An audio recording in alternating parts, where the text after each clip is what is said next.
Hello, everybody. I know that it's been quite some time, but I, the Shadow Survives, has returned to the YouTube lands after around a year. Now then, it's time for us to start off what I've promised. My new Pokemon Fire Red playthrough, but with some twists added to it. As you can clearly see from here, I'm playing this on an emulator. I'll go ahead and open things up. Close that off. That is going to stop it for a bit, but still. Oh, crap. Wait, that's not options. Sorry guys, I thought I had the sound on. Apparently I don't. Now then, I'm going to go ahead and be silent through this intro.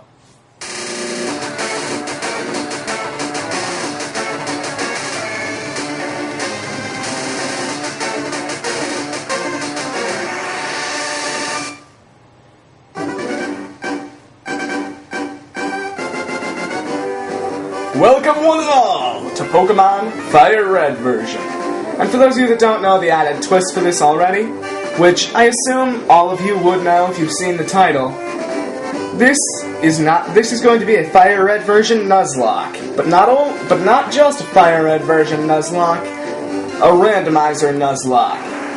This ROM has been randomized, so essentially every last one of the Pokemon I encounter in the wild will be random, as well as trainers having random Pokemon. The various buttons will be explained in the order of their importance. I'm not going to read this, because it is entirely useless, and on an emulator it is not true.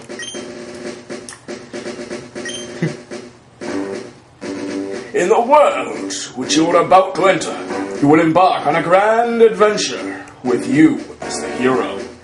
Speak to people and check things wherever you go, be it towns, roads, or caves. Gather information and hints from every source. New paths will open to you by helping people in need, overcoming challenges, and solving mysteries. At times, you will be challenged by others and attacked by wild creatures. Be brave and keep pushing on. Through your adventure, we hope that you will interact with all sorts of people and achieve personal growth. That is our biggest objective. Press the Z button and let your adventure begin. I just figured I'd read that because, nobody ever reads that. Now this, on the other hand, I won't read, and instead I will explain to you what the Nuzlocke challenge is for those of you that don't know. Essentially, it's just got a few basic rules. The first rule is that you can only capture the first Pokemon you encounter on any route or new area. If the Pokemon flees, runs away, faints, or if you have any way, or if there's any way, shape, or form that you fail at obtaining it, you get no other encounter. Second, if a Pokemon faints, it is considered dead and must be released. In this challenge run, instead of releasing the Pokemon, I'll just place them in a PC box, never to be used again. You also have to nickname every Pokemon you catch to form a stronger emotional bond with the Pokemon, making it feel much more devastating when the Pokemon is lost.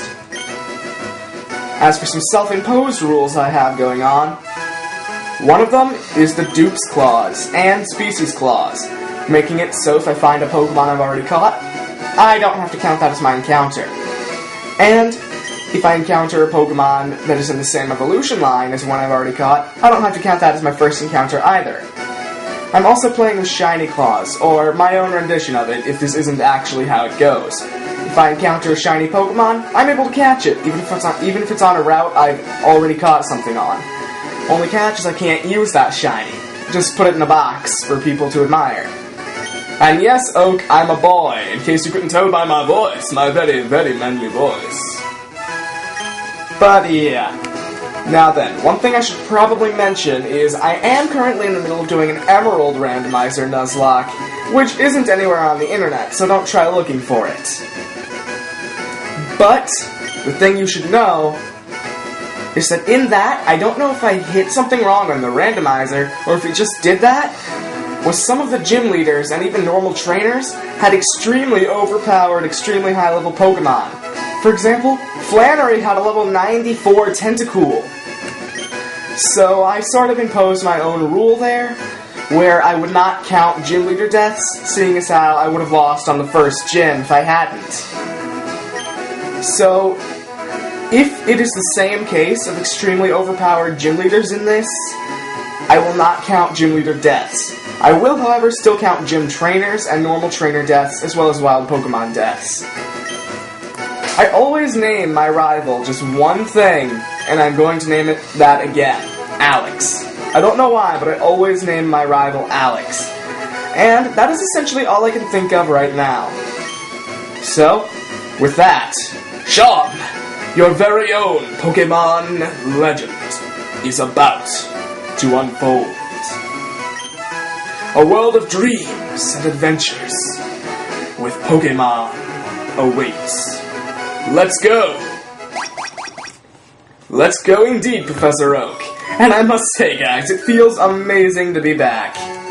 And of course, like always in a Pokemon game, let's go to the PC and get that one potion that they stopped putting into the game through PCs. And I want to turn text speed to fast. There we go. Text speed is at fast. I also always love changing my frame to this old Game Boy style frame. I don't know why, I just do. Oh, and as for the speed up button, which as I'm sure a lot of you would know, not randomizers, emulators such as the one I'm using, Visual Boy Advance, actually have a speed up button. For me it's spacebar. I don't know what the rest of you have. But I will not be using that unless I sort of like have to. For example, I won't be using it unless... Actually, I don't know. I probably will just try not to ever use it. It's unsafe! Wild Pokemon live in tall grass! You need your own Pokemon for your protection. I know, here, come with me. I don't like the sound of that, old man. I don't know who you are or where you're taking me. I always just assume he's dragging you along, since you can't even control where the heck you're going. Gramps, I'm fed up with waiting. Alex, let me think. Oh, that's right, I told you to come. Just wait. I hit that by mistake. Here, Sean. There are 3 Pokemon here. Haha! The Pokemon are held inside these Pokeballs. When I was young, I was a serious Pokemon trainer. But now I'm super old and I can't do anything. You can have one. Go on, choose. Hey, Gramps, no fair. What about me? Be patient, Alex. You can have one too. Now then, it's time to see what the randomizer has given me for my Pokemon. For Bulbasaur has been replaced by Cacturne, which coincidentally is still a grass-type Pokemon. So I could have a Cacturne. I could have a Hitmonchan. Squirtle has been replaced by Hitmonchan. I could have that. Or I could have a Natu, which Charmander has been replaced by. Wow. Well guys, one thing I forgot to mention is that I'm going to make this a choose my starter type episode. I don't expect to get too many votes, but essentially, in the comments down below, you guys are just going to say what starter you want me to choose. Be it Cacturne, Hitmonchan, I'm going to speed up this just to make it go faster, or Natu. So then, just so you guys can see your choices again, you can tell me to either get Cacturne, Hitmonchan, or a Natu as my starter Pokemon. And next episode, also known as tomorrow, I will get, as my starter, whichever one of these 3 has gotten the most votes. And if there have been no votes given in the comment section below, well then, I'm not going to... I almost said I'm not going to pick a starter. No, I have to pick a starter no matter what.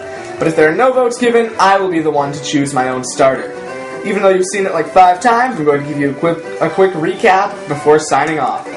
You could either tell me to go with Cacturne. You could either tell me to go with Cacturne, Hitmonchan, or I almost said Charmander, or Natu. So then, guys, the choice is yours. Or if none of you care, the choice is mine, but still. I have been the Shadow Survives, returning once again to the YouTube world. And I will see you guys next time. See ya.